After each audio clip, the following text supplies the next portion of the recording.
At the beginning of all this, the word that was going round was that R. Kelly was a serial predator who kidnapped young girls and locked them up in his basement, abused them and did all kinds of things to them in what was described as a cult. So much was done to frame the R&B king and make the world think he is the worst man that ever lived. Feds were sent to his Chicago music studio where they took all kinds of pictures and confiscated computers and anything they could easily carry away. Still, with no evidence to prove the allegations, the war against R. Kelly was only getting started. Then came Lifetime Television, which hired the best entertainment show producers and coupled them with Jay-Z's old-time friend Dream Hampton to make the infamous Surviving R. Kelly documentary, whose purpose was to sail out the narrative that R. Kelly was a very bad man who disrespected women and physically abused them, targeted underage girls for intimate relations and more such propaganda. While we were still trying to understand what this docu-series was all intended to achieve, and R. Kelly was still organizing to put out a defense within the same media space, came the sudden arrest and indictment. According to the government, R. Kelly was operating an illegal enterprise that violated the RICO Act. He was into trafficking of young girls across state lines to commit crimes on them while in the destination states, and this violated the Mann Act. R. Kelly was also duly slapped with forced labor charges based on the testimonies of two women who claim they performed oral stimulation on him under duress. The world, and most especially here in Chicago, was shaken with these allegations made against their own celebrity and R&B superstar, and while some choose to do the easy thing, which was to believe the narrative, many staunch supporters who believe in R. Kelly as the real deal of a celebrity star he is and that have faith in and doubted the rumors and waited on the Lord to bring the truth to the surface. As they say, a thief has only 40 days, it wasn't long before everything was exposed and the truth was eventually known to us. The bloggers who had made huge mistakes believing and spreading the rumors, such as Tasha K, began to indirectly apologize to their audiences, and to correct themselves, for they had seriously blundered. As the narrative all over social media suddenly changed, we started seeing more content online that actually speaks good of R. Kelly, and more disturbing testimonies started popping up and revealing what a fraud many of these so-called government witnesses and their parents turned out to be. Of late, we now can see some of the people who had teamed up to form a united front against R. Kelly splitting up and addressing each other with bitterness, with some exposing the others for the lies they brought to the courtroom in an effort to distance themselves from the crime of perjury, which may easily have all of them rounded up and charged. Among these are the savage parents who happen to be relations of Joycelyn, one of the two R. Kelly girlfriends that appeared on the Gayle King interview conducted at the Trump Towers.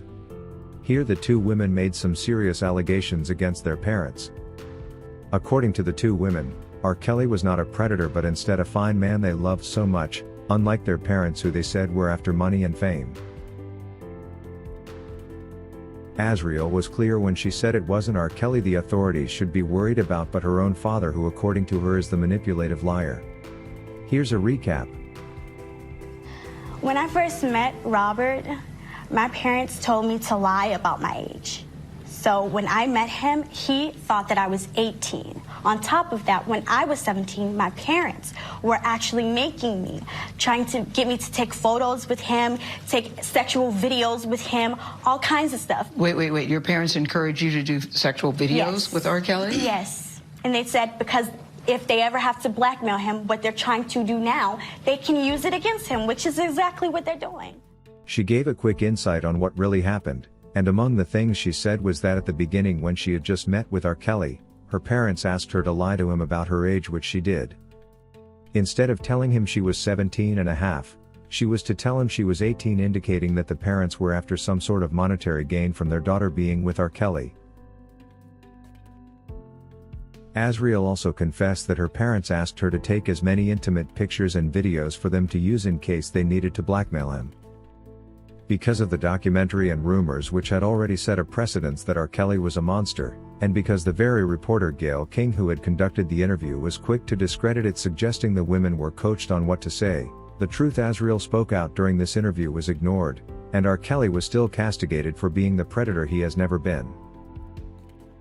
The good news, however, is that while under oath, Azriel, who had already spoken so much, did not want to lie beyond the limits, and in her effort to remain consistent and truthful, she ended up affirming some of the things she had said, when she mentioned that her mother was actually texting R. Kelly and pretending to be her daughter in the early stages of their friendship.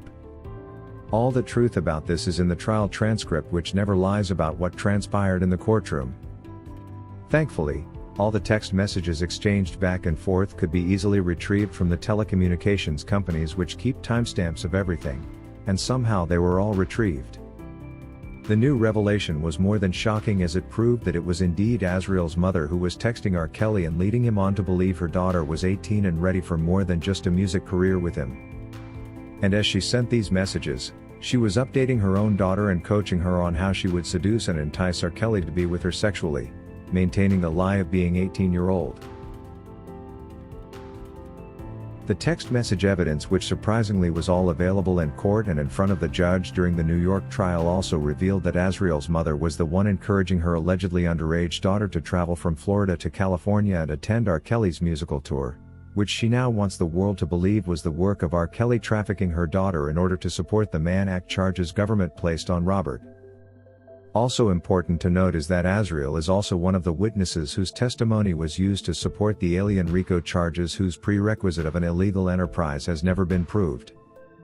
It is still difficult for the masses to understand how R. Kelly was still found guilty for Azriel and her family's claims, considering they lied to him that their daughter was 18, information that was further backed up with the existence of an ID that she presented to send the police packing when they came to the hotel they were at with R. Kelly. In fact, the Clarys were the ones at fault and not R. Kelly, because being the biological parents of Azriel, it was their responsibility to disclose their daughter's actual age and not lie about it in a situation like this. It's therefore their working that saw Azriel in the position she was in, and the text messages say it all. It's also important to note that Azriel lied about a number of things and did not disclose everything as it happened during her testimony, and this does tantamount to perjury. R. Kelly was therefore supposed to be acquitted on charges arising from Azriel's testimony, but the judge and her team of 12 jurors felt they needed to hold him for the rest of his life and gave him 30 years for being lied on. Kathleen Caldwell says, "Journalists with media access indeed sold the wrong narrative to the world about R. Kelly for a very long time. But now we gladly know the truth. Gayle King, for example, should have never picked up the case. The ladies kept telling her the truth, but she kept objecting. She needs to be investigated and charged for obstruction of justice. It's so sad how she just wanted R. Kelly to look bad. I am happy that everyone that lied on R. Kelly is now getting exposed. Gayle King was so unprofessional." Thank you for watching today's video, a production of LFN Media, giving you another perspective of issues at hand.